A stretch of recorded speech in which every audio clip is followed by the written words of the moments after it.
Selamat pagi anak-anak kelas 3. Ibu Sani berharap semuanya baik-baik saja. Sementara kalian harus belajar di rumah karena untuk pencegahan dan penyebaran dari virus corona ini. Ibu berharap selama anak-anak belajar di rumah, kalian disiplin dan juga jaga kesehatan. Taat kepada perintah papa dan mama dan juga dengar-dengaran semua nasihat yang papa mama berikan. Mari sebelum kita memulai pelajaran kita pada hari ini, kita akan berdoa. Tuhan Yesus, terima kasih kami dalam kondisi seperti ini pun kami tetap bisa belajar. Tuhan pimpin setiap kami boleh belajar agama dengan baik walaupun kami harus belajar dalam rumah. Tuhan pimpin setiap kami boleh memahami pelajaran kami. Kami juga berdoa Bapa untuk situasi bangsa dan negara kami yang tidak baik karena virus corona. Tuhan pimpin dan jagai segala sesuatunya dan boleh dipulihkan sehingga kami boleh masuk sekolah seperti biasa kembali. Terima kasih Tuhan, di dalam nama Tuhan Yesus kami berdoa dan mengucap syukur. Amin. Oke anak-anak kelas 3, pada hari ini kita akan memasuki bab yang ke-12, yaitu tentang Tuhan Pemelihara Agung. Bab ke-12 ini tentang Tuhan Pemelihara Agung.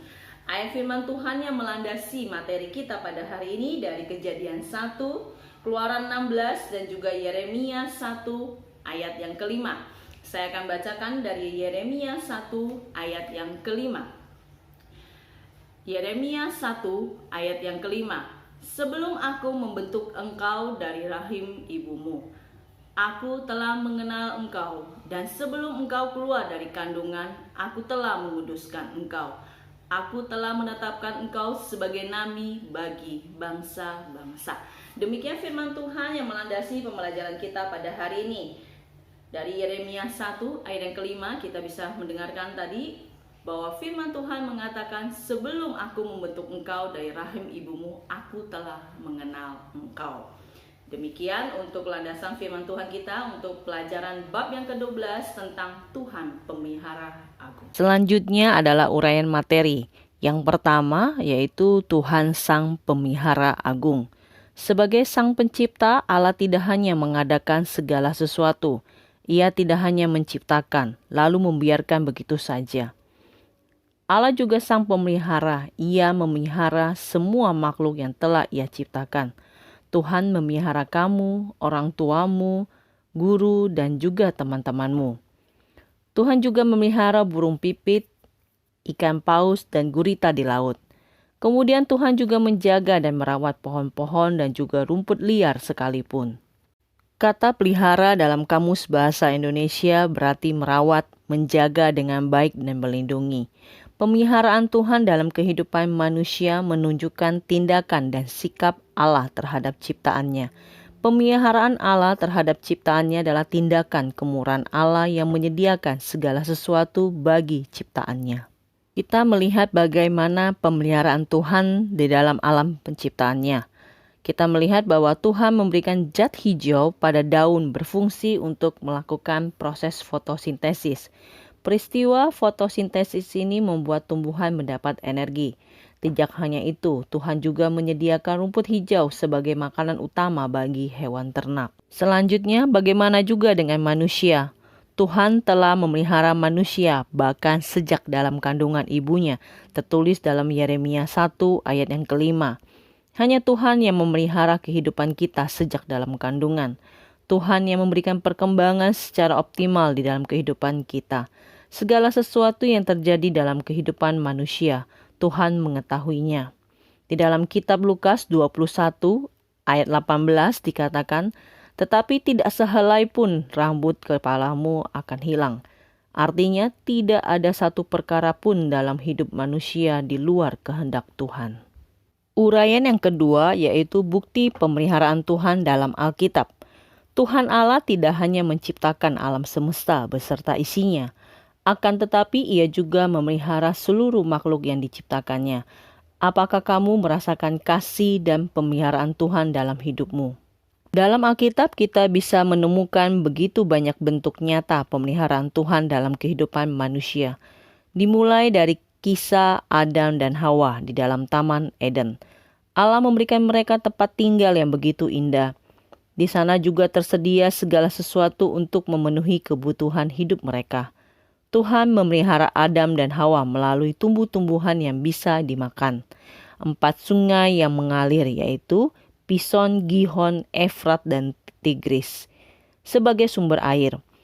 Tanaman dan buah-buahan yang ada di Taman Eden juga hendaknya dikelola dengan baik oleh Adam dan Hawa, seperti yang telah Tuhan katakan dalam Kejadian 1 ayat 26 dan 29. Selanjutnya, kisah keluarnya bangsa Israel dari tanah Mesir juga mengingatkan kita akan pemeliharaan Tuhan kepada umatnya. Akan tetapi, perjalanan panjang yang dilalui oleh umat Israel membuat mereka bersungut-sungut dan lupa akan bersyukur. Bahkan mereka berpikir bahwa hidup di Mesir akan jauh lebih baik dibanding berada di padang gurun. Sikap umat Israel yang bersungut-sungut seringkali menyakiti hati Tuhan. Namun Tuhan senantiasa memelihara dan menuntun hidup mereka. Di dalam Keluaran 16 dituliskan bahwa Tuhan memelihara bangsa Israel dengan memberikan mana. Mana adalah makanan dari surga yang Tuhan berikan kepada umat Israel. Mana mirip seperti roti. Tuhan memberikan mereka roti mana agar Musa, Harun, dan juga umat Israel tidak merasa lapar. Tuhan mengingatkan umat Israel untuk mengambil dalam jumlah yang cukup, tidak kurang dan tidak berlebih. Sebab jika mereka mengambilnya terlalu banyak, roti mana akan busuk. Kita juga bisa melihat dari kisah Daniel yang dibuang ke dalam gua singa, juga menjadi bukti pemeliharaan Tuhan kepada umatnya.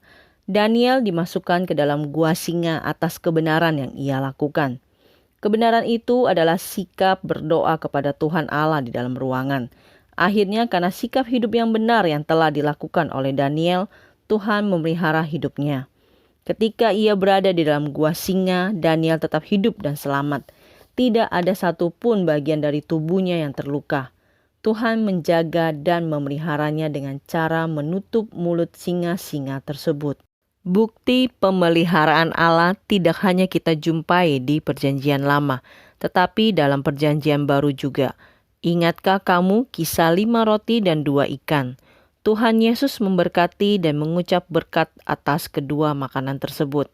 Akhirnya 5 roti dan 2 ikan bertambah dalam jumlah yang sangat banyak, bahkan cukup untuk 5.000 orang. Tertulis di dalam Markus 6 ayat 30 hingga yang ke-43. Selanjutnya yaitu bukti pemeliharaan Tuhan dalam hidup manusia. Di tahun 2018 yang lalu, kita mendengar berita tentang seorang pemuda yang tersesat di perairan Sulawesi Utara. Pemuda tersebut bernama Aldi Novel Adilang. Aldi tersesat sekitar 125 km ke arah utara di perairan Manado. Hingga akhirnya Aldi pun terdampar di perairan negara Jepang dan selamat. Lamanya Aldi terdampar di perairan lepas adalah 49 hari. Hingga pada akhirnya ia ditemukan dan diselamatkan. Selama 49 hari itu, Aldi berada di atas rumah rakit yang terbuat dari kayu. Di dalam rumah tersebut terdapat gas, beras, rempah-rempah, generator, lampu, radio, peralatan dapur, dan Alkitab. Belum genap 1 minggu, Aldi hanyut, persediaan makanan sudah menipis. Belum lagi tabung gasnya pun habis. Aldi tidak punya bahan bakar untuk memasak. Namun Aldi tidak kehabisan akal. Aldi pun membakar papan di atas rakit untuk merebus dan membakar ikan di wajan. Tidak jarang Aldi juga memakan ikan mentah. Ia juga meminum air laut yang sebelumnya sudah diperas dari baju yang ia celupkan. 49 hari lamanya terombang-ambing di lautan. Aldi tidak lupa untuk membaca Alkitab dan berdoa. Ia senantiasa berharap akan datang orang yang menyelamatkannya. Dari kisah Aldi, kita bisa belajar bahwa kasih sayang dan pemeliharaan Tuhan nyata dalam kehidupan. Meskipun dalam keadaan yang paling sulit dan seakan-akan tidak ada harapan. Kita belajar bahwa pertolongan Tuhan selalu ada. Aldi diberikan akal budi untuk tetap bertahan hidup. Salah satu contohnya adalah dengan membuat perapian sebagai pengganti gas yang habis. Tindakan yang dilakukan Aldi merupakan usaha untuknya bertahan hidup. Dalam situasi yang sekarang kita hadapi yaitu penyebaran virus corona yang tidak kelihatan secara kasat mata. Dan juga keadaan kita banyak berubah. Kita tidak bisa belajar di sekolah sehingga kita harus belajar di rumah. Sebagian dari orang tua kita harus bekerja di rumah dan juga ada yang tetap harus bekerja di kantor. Dan banyak hal yang lain kita tidak bisa lakukan. Dan juga pembatasan sosial, kita tidak boleh sering-sering bertemu dengan orang banyak karena untuk memutuskan mata rantai penyebaran dari virus corona ini. Meskipun dalam keadaan yang paling sulit dan seakan-akan tanpa harapan, kita harus belajar bahwa pertolongan Tuhan selalu ada dalam kehidupan kita. Kita bersandar dan berharap kepada Tuhan, Tuhan akan memulihkan keadaan kita. Dan juga akal budi yang Tuhan berikan kepada setiap kita untuk kita bisa bertahan hidup. Dan juga untuk setiap tim medis yang Tuhan berikan, mereka boleh bekerja dengan baik sehingga mereka boleh menyelamatkan dan memulihkan setiap pasien yang kena virus corona.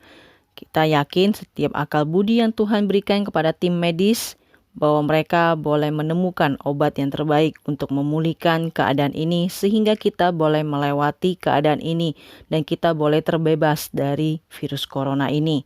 Di dalam pelajaran kita, Tuhan pemelihara agung kita. Kita yakin bahwa dalam situasi seperti ini, dalam keadaan ini, Tuhan akan menolong setiap kita. Amin.